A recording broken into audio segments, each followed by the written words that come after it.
أهلا بيكم يا أحلى سميعة. معانا مسابقة قرآنية مش عادية تحت سلسلة قصصية معلوماتية. معانا 4 مواهب وأصوات من الجنة، 4 براعم هيهزوا قلوبكم بجمال صوتهم، وعايزكم انتوا اللي تحكموا في التعليقات مين صاحب أجمل صوت وموهبة النهاردة.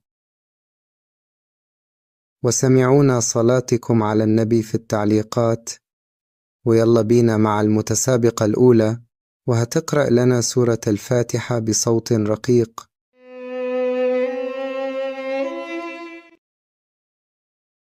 بسم الله الرحمن الرحيم.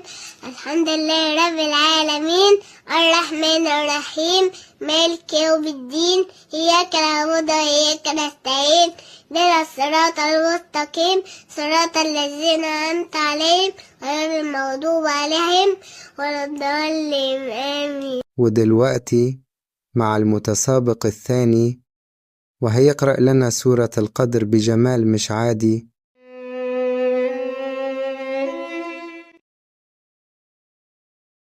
بسم الله الرحمن الرحيم. إنا أنزلناه في ليلة القدر، وما أدراك ما ليلة القدر. ليلة القدر خير من 1000 شهر. تنزل الملائكة والروح فيها بإذن ربهم من كل أمر، سلام هي حتى مطلع الفجر. ونكمل مع المتسابقة الثالثة، وهتقرأ لنا سورة الكوثر ببراعة.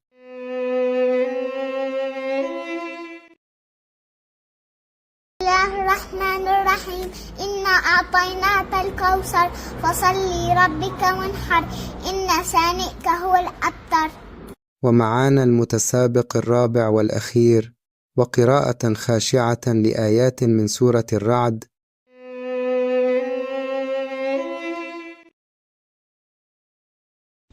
الذين آمنوا وتطمئن قلوبهم بذكر الله،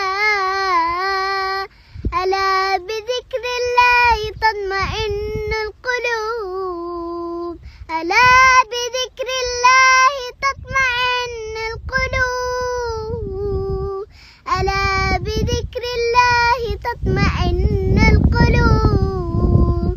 الذين آمنوا وعملوا الصالحات طوبى لهم، طوبى لهم وحسن مآب. دلوقتي الدور عليكم يا سميعة، مين أكتر صوت لمس قلبكم النهاردة؟